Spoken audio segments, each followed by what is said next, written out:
If you're a keen amateur photographer who also likes to shoot video, the Canon EOS R7 is one of the best cameras you can buy, as well as the sweet spot in the camera giant's EOS R range for beginners. Before we go any further, make sure that you are subscribed to our channel. It sits between classic DSLRs like the Canon EOS 70 Mark II and EOS 90D, combining Canon's latest dual-pixel CMOS AF to autofocus system with burst shooting speeds of 15 FPS or even 30 FPS speeds when you use its electronic shutter. The EOS R7 has an APS-C sensor, as opposed to Canon's full-frame cameras. While these cannot gather as much light as full-frame sensors found in cameras such as the Canon EOS R6, they do provide a few advantages, including a smaller, lighter overall camera system and a lower price tag. The EOS R7 delivers an impressive set of features for its price $1,499 for the body only, demonstrating why it is now Canon's flagship APS-C camera. Unlike the EOS 90D, you get in-body image stabilization, which aids in image quality preservation when shooting handheld. There are also two UHS-2 card slots and a solid set of video shooting specifications, such as headphone and microphone inputs, as well as the ability to shoot uncropped 4K 60p video. These features combine to make the EOS R7 one of the best mirrorless cameras for those who can't justify Canon's full-frame models, which use the same RF mount. However, this mount is also the EOS R7's main weakness at the moment, as there were only two native RFS lenses for this camera's sensor at the time of writing. One of these lenses is an 18-150mm all-rounder that comes with the EOS R7, and the other is an 18-45mm f4.5 to 6.3 kit lens. Aside from these two lenses, you have two options for optics.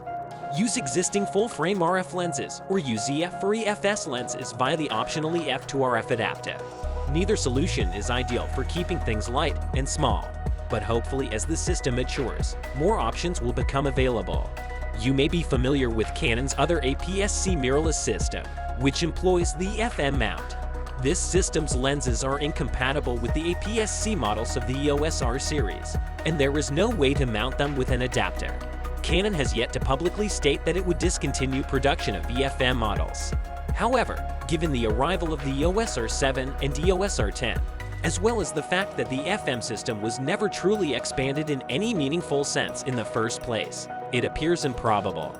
Fortunately, the EOS R7 is a fantastic all-around camera. It's a dream for wildlife, action, and sports photographers, with up to 30 FPS shooting, and Canon's latest focusing wizardry, especially because the crop sensor allows you to get closer to the action with your long lenses. You also get in-body image stabilization, which was previously unavailable on Canon's mid-range DSLRs, with up to 8 stops of exposure adjustment. This is great for handheld shooting at slower shutter speeds or in low light. The EOS R7 is a lovely tiny camera to use as well. You get a reasonably sturdy and robust grip, as well as a good selection of dials and buttons that make changing the settings in different conditions fun. Its vari-angle touchscreen is also useful for photographing from various angles.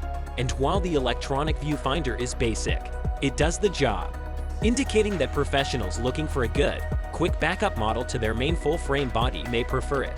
Dual UHS-2 card slots are a welcome addition for a camera like this and at this price. The R7 is a great all-arounder thanks to a number of significant video features, including uncropped 4K 60p video, that nicely round out the specs sheet. The camera delivered stunning shots in a variety of settings in our real-world tests. However, it's not quite on level with full-frame siblings when it comes to low light or high ISO shooting. The biggest issue is the lack of a proper lens system to fully utilize the EOS R7's capabilities. Having to compromise on lenses from the start isn't ideal, especially since Sony and Fujifilm have solid lens lineups to support APS-C cameras like the Sony A6600 and Fujifilm X-D4 and rumored Fujifilm X-D5. But if the R7 and R10 are as successful as Canon hopes, the absence of native lenses will become less of an issue over time. If you enjoyed today's video, please hit the like button and subscribe to our channel.